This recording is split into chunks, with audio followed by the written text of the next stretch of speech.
이 동네 특징이에요. 저 애들 숙제 줄여놓는 거 뿐이고 서울에서 그렇게 안 하면 내가 뭐하러 여기서 매주마다 그렇게 그리고 솔직히 와서 그냥 문제를 각자 그냥 따로따로 시간대로 풀면 긴장감도 없어요. 시간 연습하는 게 아니라 그냥 시간 때우는 거죠. 솔직히 얘기하면 차라리 다 똑같은 시간에 모여서 아침에 뭐 시험 고3처럼 운영하면 또 모를까. 고3은 그렇게 제가 하는 게 예전에 안 되니까 애들 학원 있으니까 아침 8시에 들어가고 안 하고 답답합니다. 9시간까지 똑같이 시험 보고 그날 채점하고 나중에 수업 시간 해설하고 이렇게 하면 돼 차라리. 그렇게 하는 것도 아니고 각자 따로따로 저는 무슨 기념감이 더 없어 그걸 풀고 있어. 의미가 없습니다 그거. 얘는 재작년, 그러니까 2019년 9월 달에 본 2학년 모의고사고 실제로 1등급 87점 밖에 안 나왔어요. 2등급이 78점, 3등급 69점. 3등급 자체에 끝나는 게 69점대죠. 대박이죠. 반응 58점. 그러니까 60점 정도 나와도 4등급이 나온다는 얘기죠. 이게. 그러니까 되게 낮아요. 지금 전체적인 등급이. 문제 오답률이 제일 높은 거는 12번 문제 오답률이 가장 높아요. 12번, 11번 오답률 둘 다 높습니다. 이 두 개는 높은 이유가 있어요, 사실. 12번 같은 경우는 품사 통용과 연결되고 있기 때문에 문제는 안 쉽습니다. 오히려 13번 문제 되게 쉬워요. 이런 거는 그냥 맞춰주는 거고. 그 다음에 좀 높은 문제를 보면 19번. 19번의 오답률이 조금 높습니다. 그러니까 이 지문 자체 오답률이 좀 높다고 하고, 문학 같은 경우, 그러고 나서 이제 문학 오답률이 좀 낮아요. 그러고 나서 좀 오답 높은 거는 이제 36번, 37번. 그 경력 문제. 오답률이 높습니다. 그러니까 전체적으로 이 모의고사는 그 당시 애들, 그러니까 19년 애들이 봤을 때는 비문학이 훨씬 더 어렵다. 문학보다는.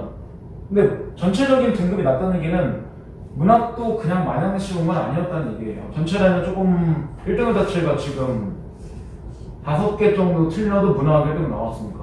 그죠? 그 정도 나오는 건. 문법은 11번, 12번. 그 다음 14번, 15번 이렇게 볼게요. 음면 문제는 굳이 안 봐도 될 것 같고. 음면 문제 하나만 확인할게요. 정답만 있는 겁니다. 11번 한번 보세요. 11번은 그냥 보여주는 게 아니야. 윗글을 참고할 때 자유에 대해 이해나 적절하지 않은 것은 이라고 나오는데 이게 1번에 볼 때 험가방은 기억에 해당하니까 사전에 표제를 실리지 않았겠거든요. 그러면 기억에 해당하는지 중간에 다른 말에 끼어들어 갈 수 있는지 아닌지를 자기가 만들어 봐야 된다는 거야. 눈에 보이는 게 아니라. 험가방 사이에는 말 그대로 이런 거잖아요. 11번을 볼 때 험가방을 하에다가 가방이 섞은 건데 이 사이에는 뭐가 들어갈 수 있을까요? 환책 가방 이렇게 들어갈 수 있죠. 그렇게 해보라는 얘기예요. 문제가. 그러니까 안 쉬워 이 문제는. 뭘 들어가지를 자기가 판단해내니까 시간도 걸리고 얘는 들어갈 수 있어요. 환책 가방 뭐 이런 식으로. 그러니까 당연히 기억에 실리지 않았다 해당된다 맞는 얘기예요. 그 다음 두 번째 놓고 가다도 마찬가지예요. 놓고 가다도 원래 놓다에다가 지금 고에다가 가다잖아요. 그죠? 그럼 이 형태를 이렇게 놓고 가다가 들어가면 이 사이에 아무것도 못 들어갈까요? 들어갈 수 있어요. 어떤 식으로? 놓고서 가다 이렇게 집어넣을 수 있죠. 사실 2번을 그렇게 할 수 있으면 3번도 쉽게 할 수 있어요. 왜? 뜯어먹다 딱 봐도 뜯어서 먹다 이렇게 될 수 있으니까요.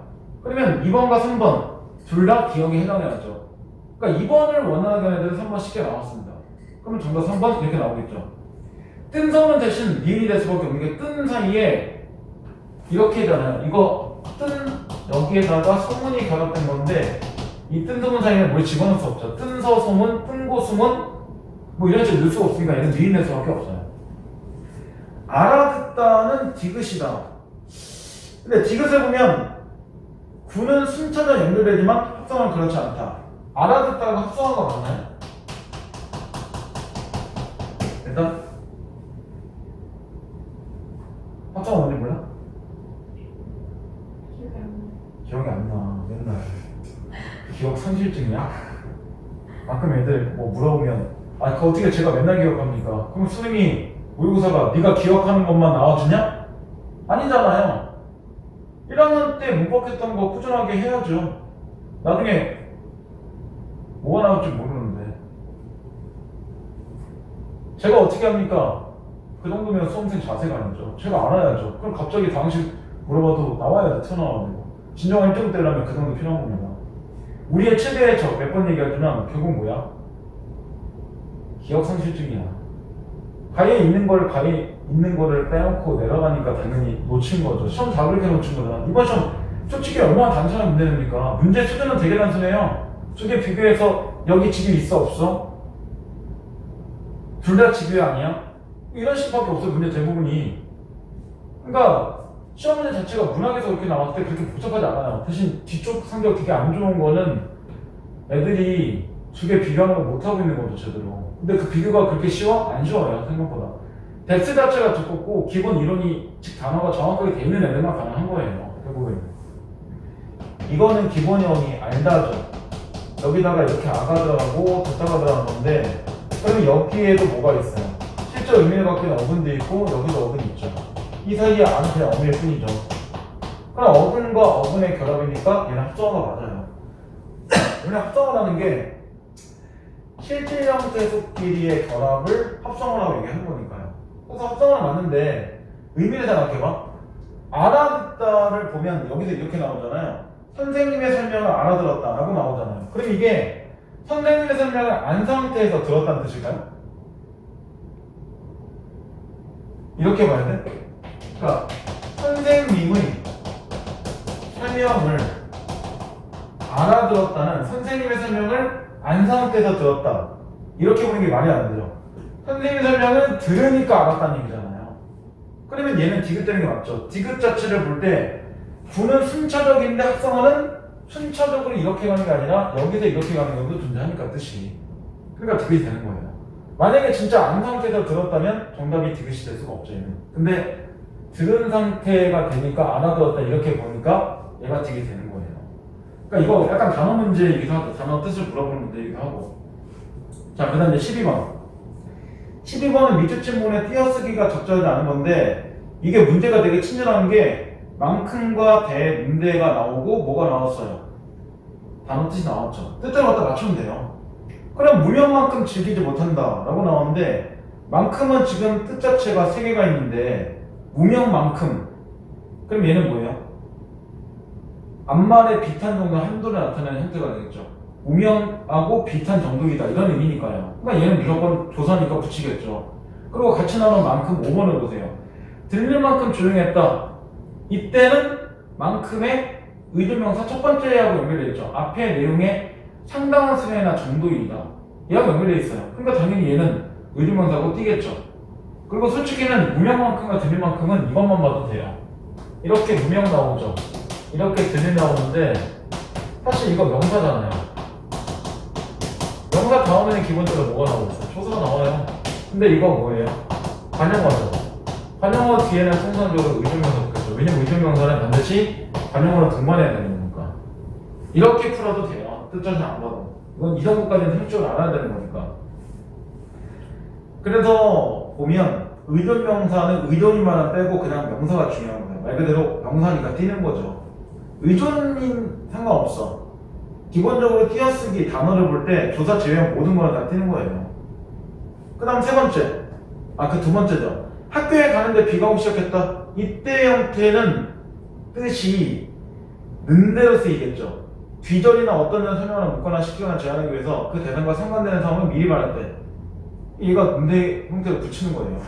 근데 그 책을 다 읽는데 3일이나 걸렸다라고 나오잖아요. 근데 이럴 때는 책을 읽는 것이 3일 걸렸다 이런 식의 의미가 되는 거니까 이럴 때는 읽는이 같이 가고 대가 따로 가는 거잖아요.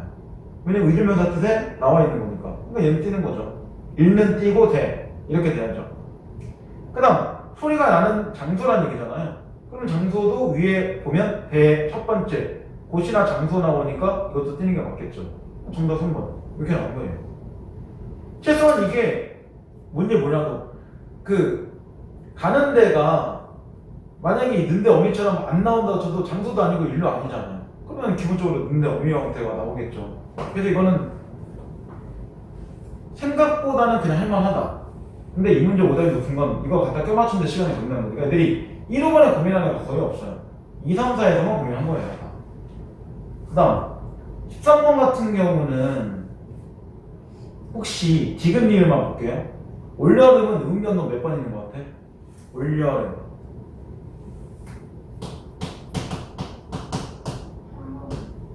한 번.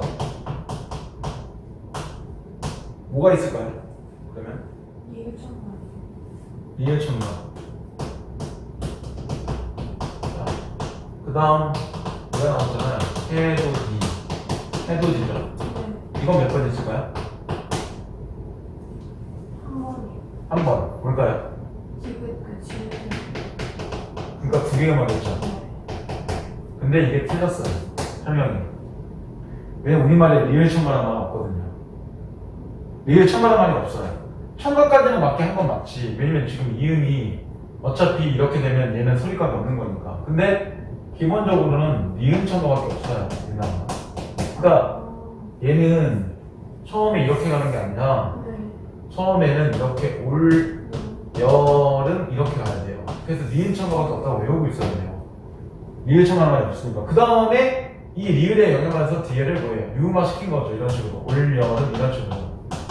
그러면 얘는 니은천가 뒤에 유음화가 있으니까 말 그대로 천가 다음에 뭐가 일어나요? 그치, 두 번이죠. 그러니까 5번에 볼 때 디귿은 두 번 이상의 음면이 일어났다. 맞아요. 다 틀린 게 아니에요. 근데 리을은 한 번밖에 없죠. 두 개만밖에 없으니까. 그러니까 정답 5번. 이렇게 나오는 거예요. 이거 단순한데 애들 생각보다 한 4등급 때 애들 많이 낚였어요. 왜? 그냥 리을 천가처럼 보이니까. 그러니까 쉽게 가면 2학년 1학기 내내 문학밖에 안 하니까 9월 정도 되면 애들이 문법에 대한 개념이 없어요. 그러니까 본인 스스로가 문법 자체가 계속 이렇게 껴서 공부하지 않는 애들은 까먹습니다. 그리고 또 내신 때 한 달 정도 안 하면 또 까먹어요. 그러니까 고3 때까지 까먹고 반복하고 되는 거고 고3 겨울방학 때 다시 상기시키는 거고 그렇게 해야 돼요. 힘들것 같은 경우도 결국은 학교 성적 어쨌든 2등급 안으로 들어온 애들은 결국 엄매할 수밖에 없어요. 국어. 화작을 하게 되면 표준 점수 6점 이상 손해봐요. 같은 원점 나올 때. 아니면 드라마틱하게 원점수가 높아져야 돼요. 근데 화작 자체가 생각보다 합법 전문이 빨리 안 익혀져요. 거기 10분 안에 읽으면 천재입니다. 대부분. 독해 천재. 저도 10문제 10분 안에 못 풀어요. 화작. 지금 이 시간 걸려갖고. 그 다음 14번은 중의성 문제래. 14번 보면 나오죠. 거기에 문장의 중의성은 하나의 문장에 두 개 이상의 의미를 해석되는 것인데 이와 같은 중의성은 문장의 통사구조가 뭔데? 문장 구조를 얘기한 거죠. 특정 어휘가 갖는 영향 범위에 의해서 발생한다. 중의성을 해소하기 위해서는 어선을 바꿔주거나 문장보호나 보조사를 사용하게 돼 있다 라고 나와요. 그러면 이 세 개의 자료는 다 중의적 문장이에요. 사실은 그렇게 보이나요? 친구는 모두 오지 않았다. 친구가 모두 오지 않았다. 이거 중의적이에요. 왜? 다 아는 걸 수도 있고 영문하고. 그렇죠. 진짜. 모두 오지 않았어. 한 명도 안 왔다는 게 있을 수고 모두 오지 않았다 이렇게 보니까 일부가 안 올 수는 있는 거고. 그러니까 되게 애매합니다. 두 번째, 그가 울면서 떠나는 그녀를 안아주었다. 얘도 중의적이에요. 그가 울면서 떠나는 그녀를 안아주었다. 그러면 우는 게 그인 건지 그녀인지 좀 애매하죠. 세 번째도 마찬가지예요. 나는 사랑스러운 그녀의 강아지를 보았다.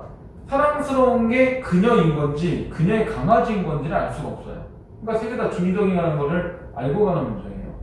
그러면 1번을 볼 때 수량과 부정이 함께 사용된 게 맞죠. 수량이라는 건 모두고 안았다는 부정이니까요. 그러니까 정답 아니죠. 그 다음 니은의 행위의 주체가 불명하다. 그렇죠. 그인지 그녀인지 알 수가 없잖아요. 우는 게 불명하게 맞아요.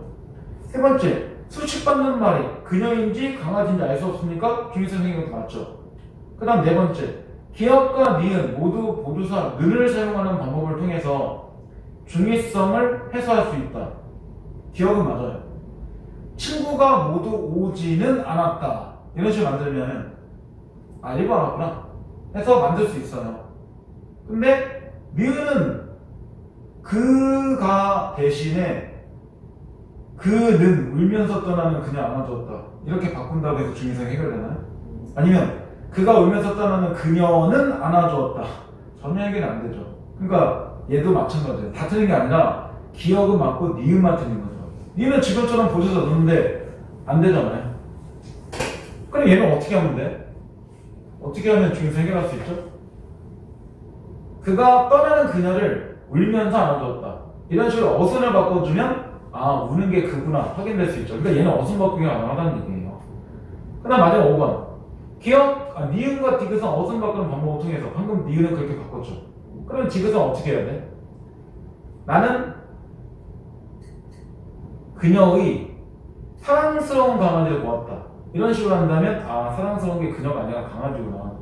그렇게 해서 이제 어순 바꾸는 방법이 나올 수 있죠. 그렇게 바꿔봐야 돼요. 그러니까 11번과 14번 같은 경우는 눈에 보이는 게 아니라 내가 스스로 교체해보고 바꿔보고 이런 것까지 해보라는 얘기예요. 문제에서.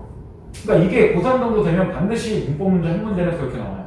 그러니까 보이는 대로만 맞출 수 있는 문제가 없으면 2학년 거라면 2학년 좀 어려운 거나 3학년 문제는 반드시 하나를 내가 직접적으로 뭔가 집어넣거나 빼거나 이런 것까지를 추론하는 문제가 생겨요. 그럼 문제를 많이 풀어보고 많이 접한 애들이 그렇게 가능한 거죠. 그러니까 개념점도 한 번 정도 보니까 문법 다 간단하네. 웃기고 있네. 예문들이 다 빠지는데 뭘 예문에 따라서 그 느낌이 안 난다는데 뭘. 공부형이라는 게 딱 뭐 어느 정도 끝난다 이런 게 없습니다. 계속 매주 고3 되면 지금부터 수량 더 많아져요. 어떤 과목이든. 국어 쓸 때 줄여서요. 그럼 수학을 줄여달라 그래. 마구 막 못해요. 내가 왜 줄여야 돼? 수학은 왜 늘려야 되고? 말이 안 되잖아요. 그것도 똑같이 늘어날 수밖에 없어요. 상대평가이기 때문에. 절대평가라면 양이 그 정도에 멈추겠지만 상대평가 안에서는 결국은 중요한 건 점수예요. 백분율이고. 자, 15번 한번 보기를 볼게요. 중세국어에서 이 의는 관형격 조사와 부사격 조사로 모두 사용되는 양상을 보인다. 대체로 높임을 나타내지 않는 유전명사 뒤에는 관형격 조사가 쓰이고 시간, 장소 등을 나타내는 일부 체험 뒤에는 부사격 조사로 사용되는데 모음조화의 양상에 따라 아래를 쓰거나 을을 쓴다 라고 나오죠. 혹시 보기에서 모르는 단어 있으면 질문하세요. 아니면 못 딱히지만 안 돼요. 없나요? 자, 그럼 보통 애들 가끔 질문하는 문제 중에 하나. 인정명사가 뭐죠? 세 번째 줄에. 사물 이런 거 보려고 사람이나 동물. 그래서 사람 동물. 그래서 이거 반대를 무정명사로 얘기하는 거죠. 자, 고일 때 봤던 모음조화 기억나나요? 네, 그 양성모, 그렇지. 양성은 양성대로, 음성은 음성대로 가는 거죠. 그러니까 결국은 여기서 이거죠. 양성모음 다음에는 뭘 쓰는 거예요? 이렇게 쓰는 거죠. 왜냐면 이거 자체가 아래하니까요. 그리고 음성모음 자체가 나올 때는 음성 따라가니까 이렇게 쓰는 거죠. 결국은. 이게 정확하게 모음조화죠. 그러니까 고등학교 2학년만 돼도 모음조화 자체가 뭔지 설명이 없어요, 이제. 뭐 양성모음이 뭔지 음성모음이 뭔지 양성과 음성의 종류 자체 좀 다 뺐잖아요, 이미. 안 낸다는 얘기예요. 자, 이때 적절한 거를 묻는 건데, 자, 3번에 보면 거북의 털과 같고 라고 나오는데 거북은 정확하게 뭐예요? 유전명사 맞죠? 그리고 거부 마지막에 뭐로 끝났어요? 음성모음은 끝났죠? 그러니까 뒤에를 의로 맞춰준 거죠. 이렇게 되는 거예요. 대신 여기는 뭐도 보여요? 이어잡기도 보이죠? 왜냐면 거부비 이렇게 되면 실제로 거북 자체였을 텐데 과거에는 이렇게 쓴 거잖아요. 결국은 거북 자체가 이렇게 쓰였겠죠. 여기다가 이렇게 쓰는 거잖아요. 결국은. 근데 15세기는 이어잡기가 기본이니까 얘가 넘어가는 거죠. 그 다음 뒤에는 밤에 비치니라고 나오는데 실제로 밤 맨 마지막에 뭐가 돼요? 양성은 끝났죠. 아로 끝났으니까. 그러니까 아래 써둔 거죠. 대신 이것도 미음이 넘어갔으니까 뭐가 돼요? 안녕하세요. 안녕하세요. 왜 이렇게 죽었어? 저희 찍은 거예요? 참네. 늦게 온 거지 양반아. 아, 누가 지금이 6시 와야 30분 되는데 아니에요? 어? 6시 30분이요. 6시도 30분 간격으로 끊는 적이 없으니까 수업도 제공상 나이를 닦아서 끊는데 5시 30분으로 5시 그거 모를 날 의도도 걔네가 이렇게 끝내고 내가 나온 날이 아니니까 그냥 끝난 대로 와라 해서 그렇게 한 거고 저 늦게 왔네요. 그죠? 오늘은 기본적으로 원래 6시에 맞춰 오긴 했어. 아니면 5시 반에 오셨는데 왜 6시 반에 온 거야? 더 웃긴데 그거? 어떻게 5시 반에 아니면 6시 반에 오는 일은 뭐야? 이거 신기하다. 잘 배우시네요. 어쨌든 여기서 양성 나왔죠. 그래서 뒤에는 이렇게 맞춰준 거예요. 그 정도까지 맞춰준 거예요.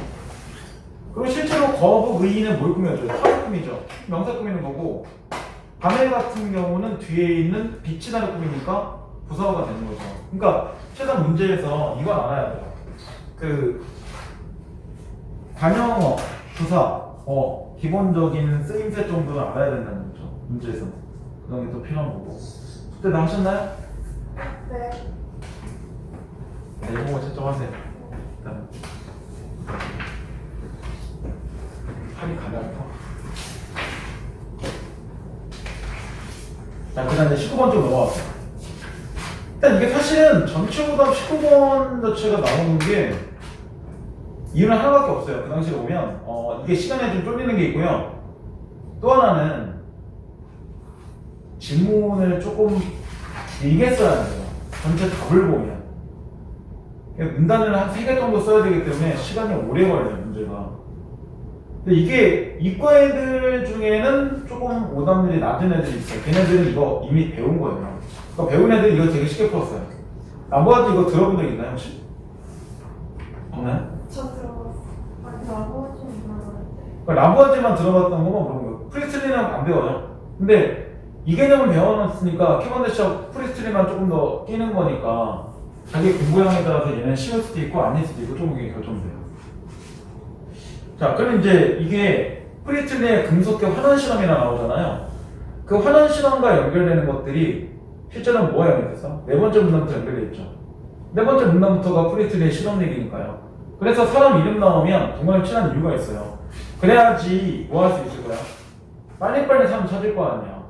왜 굳이 그래야 되죠라고 질문하는 것 자체가 의미가 없지. 왜? 80분 안에 풀어야 되는데 언제 하염없이 프리스트리 어디 있었지? 여기 있네.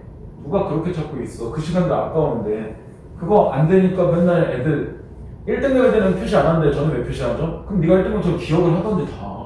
걔네들은 어느 문단에 누가 했는지가 기억나니까 굳이 밑줄 안 쳐도 되는 건데 그게 안 되는 애들 밑줄 쳐야죠. 아니 사람 머리가 다른데 오른쪽 읽으면서 왼쪽을 까먹을 정도의 기억력이라면 기본적으로 표시해야죠. 그런 거예요.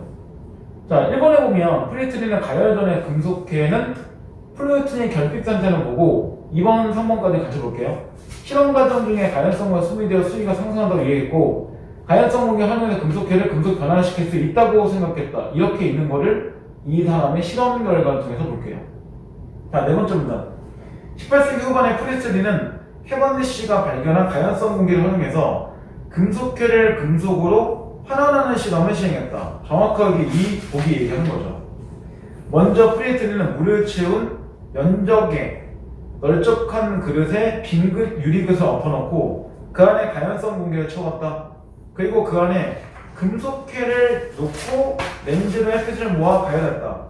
프리스트리는 금속회가 플로디스톤을 흡수해서 금속이 될 거라고 예측했는데 예측대로 금속회가 되었대. 그러면 실제로 뭐해? 3번 확인됐죠. 가연성 공기를 활용해서 금속계를 금속에 변화시킬 수 있다고 생각했는데 진짜 그렇게 된 거잖아요. 그러니까 3번 확인됐죠. 그리고 또 하나 5가 있어. 플루오틴을 흡수해서 금속이 됐는데 그 과정에 가열을 하잖아요. 그럼 가열을 한다면 플루오틴을 흡수할 수 있다고 생각했죠. 그럼 1번처럼 가열 전은 플루오틴이 없는 상태가 맞는 얘기죠. 만약에 플루오틴이 결핍되지 않은 상태라면 금속계가 가열하지 않아도 가능했을 거니까요. 그러니까 1, 3번 같이 가는 겁니다. 둘 다 정말 아니죠. 그 다음 이제 지금 다시 보세요. 또한 유리그릇의 안쪽 수위가 높아진 현상이 관찰되었는데 이는 유리그릇 안에 있던 플로디톤이 소모된 거라고 보았다. 그래서 금속계가 나온 기체가 가연성이라는 점, 그 기체를 활용해서 금속계를 금속으로 만들 수 있다는 점이 모두 플로디톤의 패러다임을 설명된 것이다. 그러면 안쪽 수위가 높아진 현상이 관찰되는데 그게 플루오틴이 소모됐대. 그러면 이런 얘기죠. 플루오틴이 소모된다는 거는 말 그대로 물의 수위를 높일 수 있다는 얘기잖아요. 그러니까 2번 가연성 공기가 소모되어 수위가 상승한다. 맞는 얘기가 되죠. 그러니까 1번, 2번 하는 건데 정답이 없어요. 그럼 이제 4, 5번은 문단을 더 봐야 된다는 얘기죠. 그럼 이제 4번 라부아진의 금속계를 가려면 가연성 공기가 다른 기체인 산소가 방출된다고 보았다. 자, 그럼 이제 라부아제 나온 게 5문단이니까 5문단을 연결시켜 볼게요. 라부아제는 금속이 녹을 때 질량이 변화한다는 사실에 주목해서 플로디톤 이론에 의문을 가졌다. 라부아제는 연소현상에서도 그러한 질량 변화가 있을 것이라 보고 정밀하게 질량을 측정할 수 있는 기구를 동원하여 실험을 시행했는데 라부아제는 밀폐된 유리병 안에서 인과 황을 가열한 후에 가열전과 비교하여 인과 황의 질량이 늘어난다는 사실을 확인하였고 이때 질량이 증가한 양은 유리병 속의 기체 질량이 감소한 양과 같은 확인했다. 인과 황 두 번째 문단 나오지만 뭐예요? 연소물질이죠. 그죠? 그 정도는 알고 가는 거죠. 자, 그리고 마지막. 라구아지에는 연소 반응이 발생하거나 소모되는 기체를 모아 정확히 질량을 측정하면 반응 전의 총밀량은 변화가 없다는 사실을 근거로 연소는 플로디톤을 잇는 게 아니라 공기 중의 산소와 결합하는 현상이라 주장했다. 그럼 4번. 금속계를 가리면 가연성 공기와 다른 기체인 산소가 방출되는 게 맞겠죠. 여기까지 풀 때. 그러니까 4번도 정답이 아니에요. 오래 걸리죠. 지금 문제 실제로 그 당시에 풀 때도 오래 걸릴 수밖에 없는 문제예요. 이런 거 문제는 또 봐야 되잖아요. 지금 두 개 문단 읽었는데도 5번이 안 나와요. 5번은 이렇게 나오잖아요. 라구아지는 수은이의 실험을 시행하면 근데 수은이의 실험이 아직 안 나왔잖아요. 그러면 이건 문단 하나 더 봐야 된다는 얘기죠. 자, 그럼 5번 선제 보세요. 그럼 라구아지는 수은이에서 실험을 시행하면 물에서 실험했을 때와 다르게 새로운 물이 형성된다. 이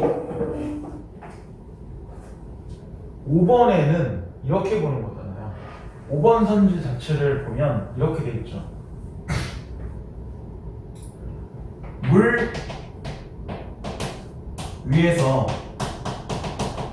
실험할 때는 말 그대로 이런 새로운 물 자체가 형성되지 않았다고 보는 거고 수온 위에서 실험하면 새로운 물이 형성됐다고 보는 거잖아요. 5번 선지는.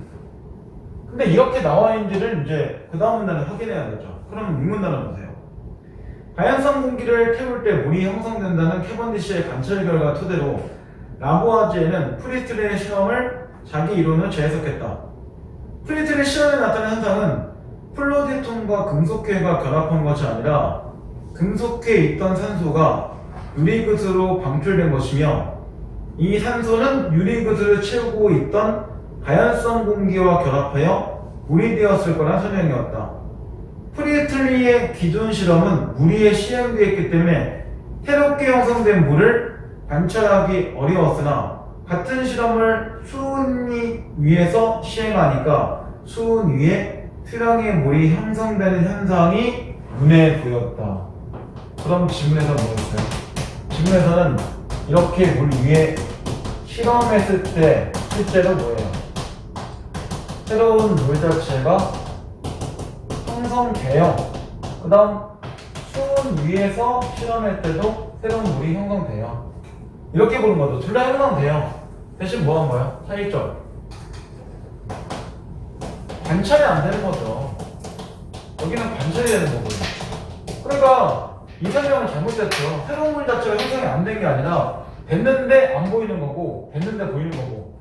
그러니까 여기도 바꿔야 돼요. 새로운 물에서 실험했을 때는 새로운 물이 형성된 게 눈에 안 보였는데 수은 위에서 하니까 새로운 물이 형성된 게 눈에 보였다. 이렇게 바꿔줘야죠. 그러니까 알고 보면 진짜 국어 문제예요. 지문에 있는 말을 바꿔놓은 게 끝이잖아요.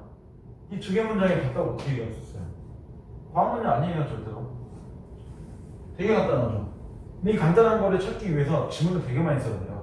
그러니까 이게 3단짜리고 실제 오답률이 높은 이유는 시간 자체가 80분 리미트가 정해져 있기 때문에 그런 게 있어요. 그러니까 이게 시간 연습을 해보는 게 실제로 시험에서 도움될 수밖에 없어요. 그러니까 하염없이 이거 4시간 동안 풀면 결과 무조건 좋게 나올 겁니다. 아니 이거 지금 한 문제를 만약에 풀 때 20분 이상의 시간을 하려면 이걸 누가 틀립니까? 안 틀려요. 단어를 정말 모른다면 몰라도 비문학은 그렇게 별로 없단 말이에요. 차라리 그럴 거면 문학에도 오답이 높아지겠죠. 아니면 문법에 오답이 높아질 거고 독서는 그냥 읽기가 싫은 거거나 아니면 실제 시험에서 시간을 오래 쓰는 문제가 결국은 해결돼야 하는 문제가 좀 있어요. 그런 것들이 문제고. 자, 그 다음 넘어가세요. 일단은 그 뒤에 있는 그거 하고 넘어갔어. 36, 37번 넘어가세요. 그리고 송민국은 제가 한번 해석을 해드릴게요. 나중에 한번 봐야 되는 거니까. 36, 37은 37번을 먼저 볼게요. 37번 같은 경우는 지금 두 개의 그래프가 나오는데 뭐가 뭔지는 이따 지문 보면서 볼게요 한번. 자, 37번에 지금 나오죠. 보기는 확장적 재정 정책에 대한 통화주의와 케인주의 주장은 그래프로 나타난 것이다. 근데 불친절하게 어떤 게 통화주의고 어떤 게 케인주의인지를 설명하지 않았죠. 다음 나에서 윗그래 나타난 보기를 이해한 걸 적절한 것은 찾아야 된다는 거야. 자, 그리고 이제 그림 밑에 나오죠.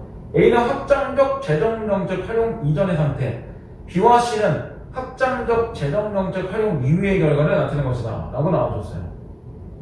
그리고 G는 이자율의 변화를 고려하지 않고 정부 지출을 통해서 총생산이 증가될 걸로 예상된 지점을 가정한 것이고, 총생산의 증가는 소득의 증가한 걸로 가정한다. 일단 이거 가정만 그렇게 하는 거죠. 왜냐면 총생산이 증가했다고 모든 사람의 소득이 증가하나요? 아니죠. 소득이 더 많이 증가한 것과 아닌 사람이 섞여 있는데 전체 총생산은 증가할 수 있는 거잖아요. 말 그대로 번 사람이 더 많고 덜 번 사람이 적어도 평균치는 어쨌든 올라가는 거니까 여기서 그렇게 이제 가정만 하는 거예요. 차이는 그냥 봐도 뭐예요? 차이는 그냥 봐도 이런 게 있죠. 첫 번째 그래프 같은 경우는 지금 보면 A하고 B가 이렇게 돼 있잖아요. 이런 식으로 그래프 가파르죠. 이 차이가. 근데 나를 보면 A하고 그 B, 그러니까 여기서 A하고 C라고 되어 있는 게 있죠. 그죠? A하고 C를 볼 때 이런 식이죠. 그러면 얘가 훨씬 더 급격하고 얘가 더 완만한 거예요. 가장 보이는 차이는 거기 있죠. 그러면 급격한 애가 누구고, 즉 통화주의인지 케인주의인지, 완만한 애가 통화주의인지 케인주의인지를 찾아야 된다는 얘기가 나오죠. 그럼 두 번째 문제를 보세요. 통화주의는 거기서 나오니까. 먼저 정부의 시장 개입을 최소화한다고 본 통화주의는 화폐 수요가 소득 증가에 민감하게 반응한다고 주장했다. 여기서 화폐란 물건을 교환하기 위한 수단을 말하고, 화폐 수요는 특정 시점에 사람들이 보유하고 싶어하는 화폐의 총액을 의미한다. 통화주의에서는 화폐 수요의 변화에 따라 이자율의 변화가 크게 나타나고 이자율이 투자 수요에 미치는 영향도 크다고 보았다. 따라서 불경기에 정부 지출을 증가시키는 재정정책을 펼치면 국민소득의 증감에 따라서 화폐 수요가 크게 증가하고 이에 영향받아 이자율이 매우 높게 생성한다고 보았다. 더불어 이자율에 크게 영향을 받는 투자 수요는 높아진 이자율로 인해 예상된 투자 수요보다 급격하게 감소하면서 경기를 호전시키지 못한다고 보았는데, 이때는 확장적 재정정책의 효과가 기대보다 낮을 거라 주장하고 있다.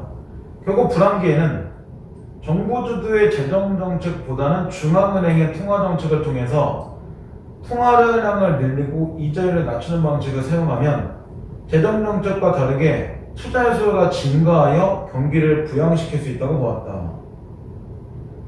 이때는 중요한 거, 국민소득이 증가하면 화폐 수요가 증가하고 이자율이 매우 높게 형성된다라고 나오잖아요. 그죠? 그러면 실제로 그래프에서 여기가 이자율이잖아요. 그럼 이자율이 더 높은 게 어디야? 얘가 무조건 이자율이 높게 형성되겠죠. 왜냐면 이런 차이로 이자율이 높아진 건데 얘는 이자율이 이렇게밖에 안 되니까 이자율이 훨씬 더 낮은 거잖아요. 그러니까 얘가 뭐가 되는 거야? 통화주의고 얘가 케인주의가 되겠죠. 처음부터 그래프는 이렇게 되는 그래프가 되는 겁니다. 불안하면 세 번째 문단 한번 볼게요. 세 번째 문단에 완만한다는 얘기가 분명히 나와줄 거예요. 자, 세 번째. 반면에 경기 안정을 위해서 정부의 적극적 개입이 필요하다 보는 케인주의는 화폐의 교환 수단을만 보지 않고 이자율과 역의관계를 가지는 투기적 화폐 수요가 존재한다고 보았다.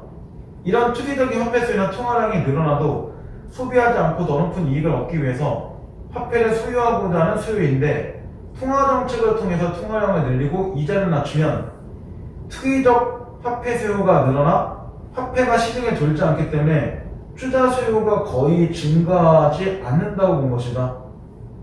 즉 케인주의는 실제 사람들의 화폐를 거래량 등에 얼마나 자주 사용하는지가 소득의 변화보다 화폐 수요에 크게 영향을 미친다고 본 것이고, 이런 케인주의는 확장적 재정정책을 시행해서 정부 지출 증가하면 소득은 증가하지만 소득의 변화가 화폐 수요에 미친 영향이 작기 때문에 화폐 수요도 작게 증가한다. 그래서 이자율도 낮게 상승한다.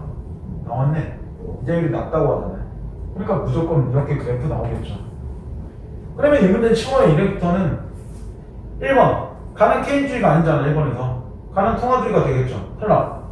2번 가는 통화주의가 맞아요. 근데 이자율 변화가 작다는 이상하잖아. 이번에 이자율 변화가 가보다 나가 더 작은 건데, 그러니까 2번은 앞에가 틀린 거죠. 뒤에는 또 맞아요.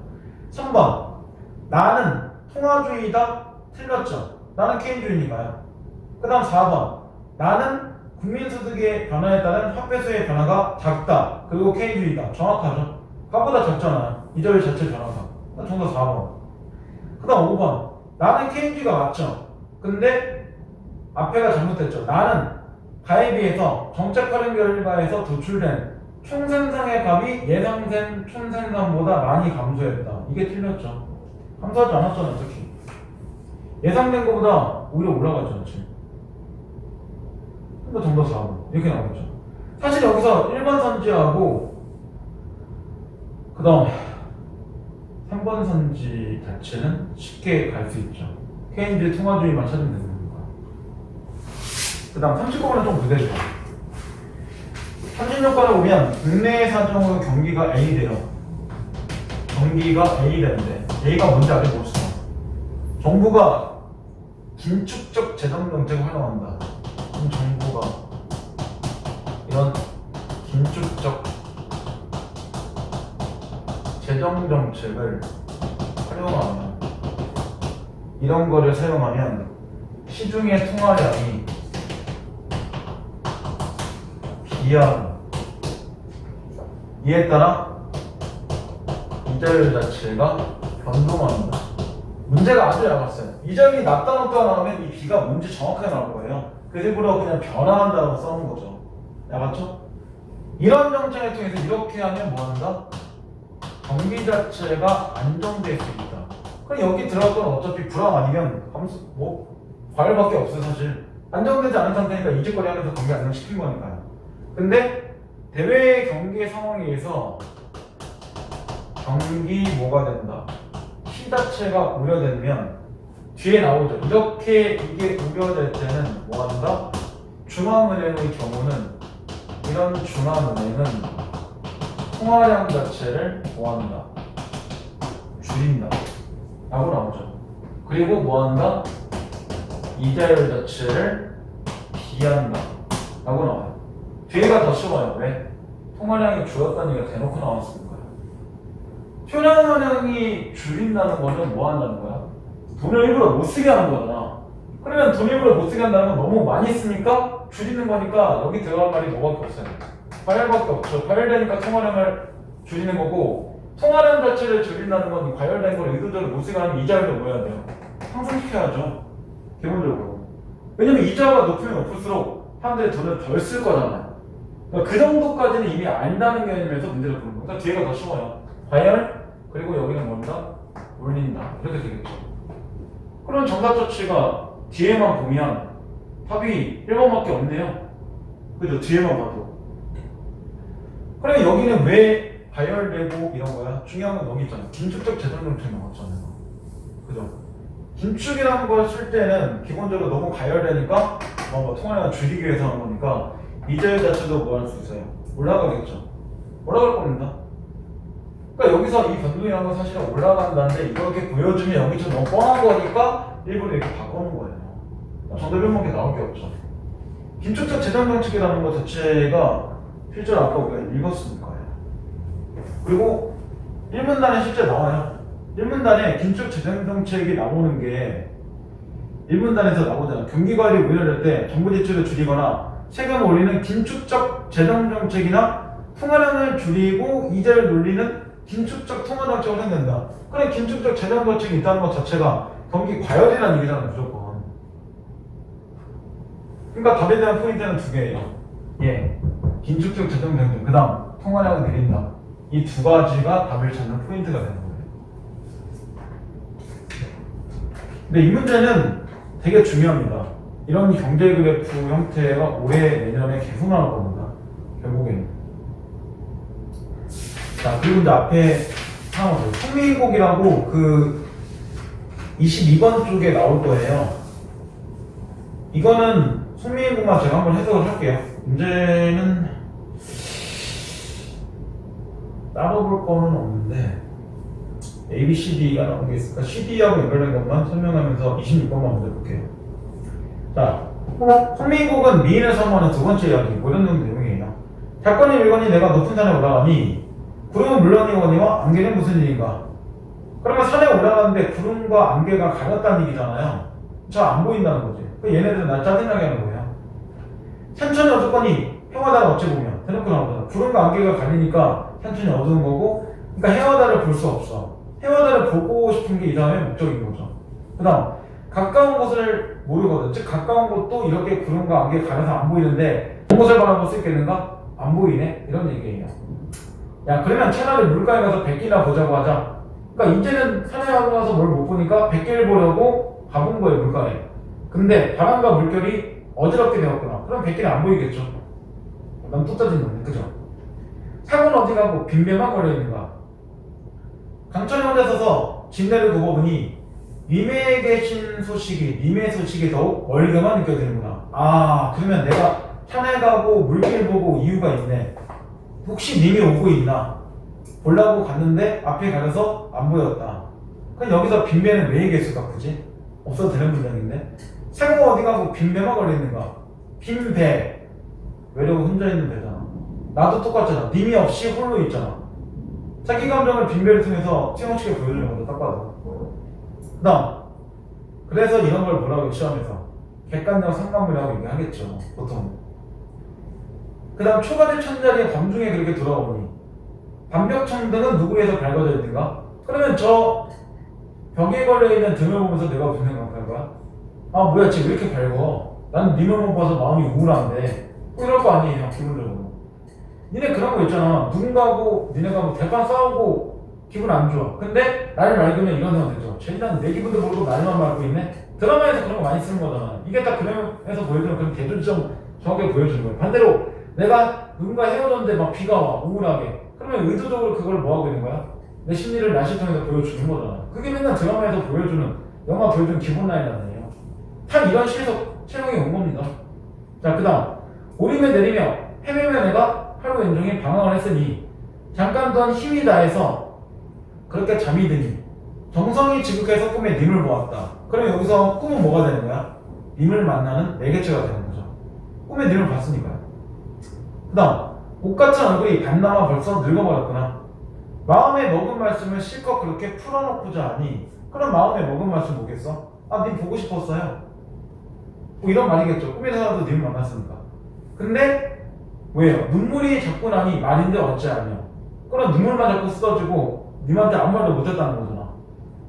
정을 못 다해서 목조차 메어버린 상태였는데 갑자기 방정맞은 닭소리에 잠을 깨워버렸네? 그러면 개성은 뭐가 되는 거야? 내 입장에선 짜증나는 존재죠. 아, 너 때문에 님하고 만나는 꿈을 깨버렸잖아. 이렇게 하는 존재가 되는 거잖아요. 딱 봐도. 아, 허무하구나. 님이 어디로 갔냔 말인가. 뭐 어디로 갔겠어. 지 집에서 자고 있겠지. 내 꿈에만 나타나는 거니까. 이런 얘기죠. 꿈결에 일어나 앉아 창을 열고 바라보니 어여쁜 그림자가 나를 따를 뿐이구나. 근데 지금 상황에서 그림자 보면서 예쁘다 이런 상황을 얘기하는 게 되게 이상하지 않냐? 그러니까 이거는 고일 때 배웠죠. 의미 이동된 글자죠. 과거에는 불쌍한이라고 해석하겠죠. 불쌍한 그림자가 나를 따를 뿐이구나. 이런 단어는 외워야죠. 몇 개. 자, 차라리 죽어서 내가 나걸이 되어서 님이 계신 창 안에 그렇게 반듯하게 비치고 싶구나. 그럼 나걸은 뭐가 되는 거야? 화자의 분신 정도가 되겠죠. 내가 죽어서 되는 거. 그 얘기는 나는 살아서 님을 못 보면 죽어서라도 님을 만나고 싶다. 굉장한 거죠. 나는 죽어도 돼. 님만 만날 수 있으면 지금 사람의 모습이 아니어도 돼. 이런 정도로 보여주는 겁니다. 그러면 이제 26번을 CD만 보세요. 시에 보면 객관적 상관부터의 화제의 세트라고 외로운 처지를 강조한다. 그래서 아까 빈배 얘기했죠. 저는 아니죠. 그 다음, 화자의 처지와 대비되는 소재를 통해서 화자의 인식 변화를 부각한다. 화자의 처지와 대비되는 건 아까 얘기한 반벽천등이겠죠. 얘는 밝은데 내 마음은 우울하잖아요. 어둡고 님을 못 만나니까. 그러니까 대비는 맞아요. 근데 화자가 인식이 변화를 하면 어때야 돼? 님을 더 이상 그리하지 않아야죠. 님을 그리한 상태로 포기하고 됐어 이제 안 해. 이래야 되는데 여전히 내 마음엔 님을 계속 처음부터 끝까지 그리하는 내용밖에 안 나왔잖아요. 인식 변화가 없어요. 정답 4번 이렇게 나오거든요. 발음 맞고 발음 틀려요. 니는 학교 시험 그대로야. 이번 문제 중간고사가 전부 다 틀린 게 아니라 하나 단어만 계속 문제잖아. 이거 학교 라인 그대로 가는 문제예요. 기말고사도 대부분 그렇게 나올 거예요. 두 개 비교해놓고 둘 중에 하나 있고 없고 없는 거 있는 것 있는 거 없는 것 야 여기 지금법 있잖아 여기 대꾸 있잖아 여기 이 직구 하나 있잖아 여기 명세하면 끝났잖아 다 그런 식이라고 꼼꼼하게 읽으면 100점 나오는 거 어렵지 않아요 진짜로 단어를 몰라서 그렇게 나온 게 아니잖아 지금 이라는 생각으로 되게 해야 돼요 마지막 2에는 청각이 있나요? 개성이 청각이니까요 이거 소리성자 정도는 해석도 안 해주자 아예 이 정도까지는 니네 단어 공부해놔야 된다는 얘기예요 2학년 9월 달 건데 이미 그런 거 있잖아요 3학년 되면 한자 더 안 해주겠죠 이 밑에 써있는 6개 중에 더 선하는 게 생기겠죠 그러면 청각적 침낭을 통해서 꿈을 꾸게 된 원인은 결국 뭐한다 닭소리 때문에 놀랐겠다 이렇게 되는 거잖아요 그럼 정답 4번 이렇게 되겠죠 되겠죠